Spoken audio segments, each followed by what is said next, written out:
We have this brainstorming month and a half, and it's basically, we'll put up cork boards everywhere and provide a bunch of note cards and markers, and people go around and they write ideas on cards. Let's do a game on Jupiter.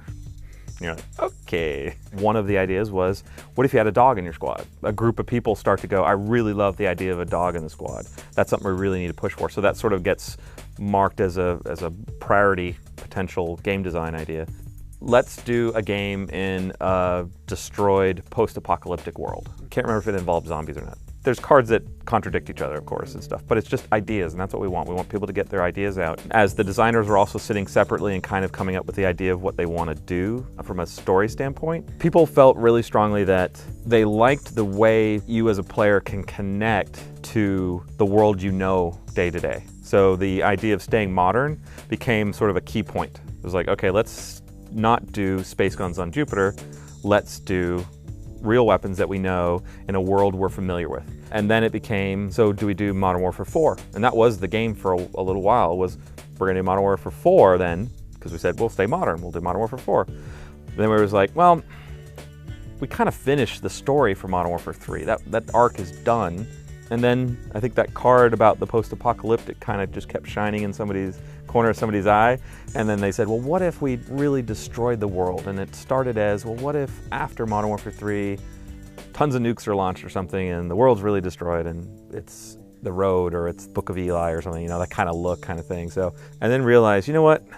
We're doing a whole new engine, launching on a whole new platform, and we got this idea of playing in a whole new world. Let's really go with that theme and do something, a new Call of Duty. So it's still in the modern world, but it's not that same universe as Modern Warfare. A New Earth, Earth 2. Wait, that's already copyrighted. And so for Ghosts, what we wanted was the main characters, the two brothers, Hesh and Logan, to be shaped by this changed world. What we've done is we start the game as those two are young teenagers before the world's destroyed.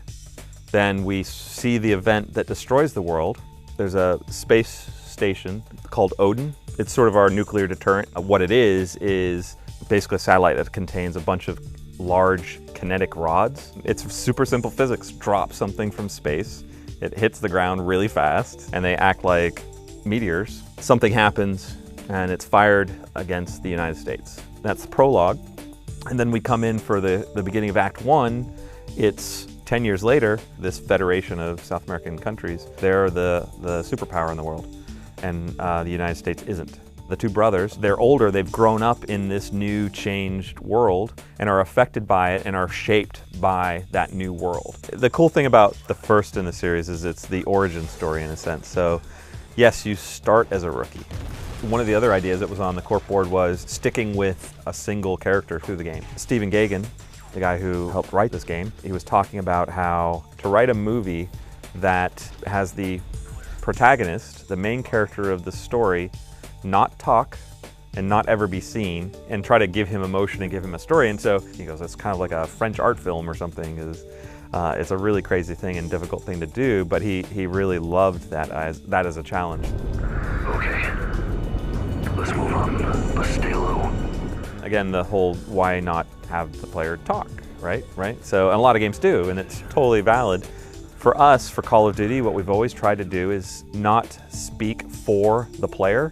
It's also the same reason why we don't show the player. It is something we've always sort of strived for. Treyarch did do that in Black Ops. It's not something we've totally addressed. I'm not sure we think it's a problem. Call of Duty Zelda, they're like, yeah, they're almost cut and paste of each other.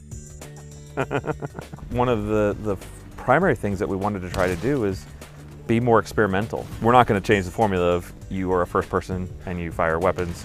The idea was really to try to experiment within our genre. That idea of getting emotionally attached to characters is something we wanted to try to embrace more fully, I think. Adding family members, having a story where that's what you're following the entire time, we think and hope will drive that goal.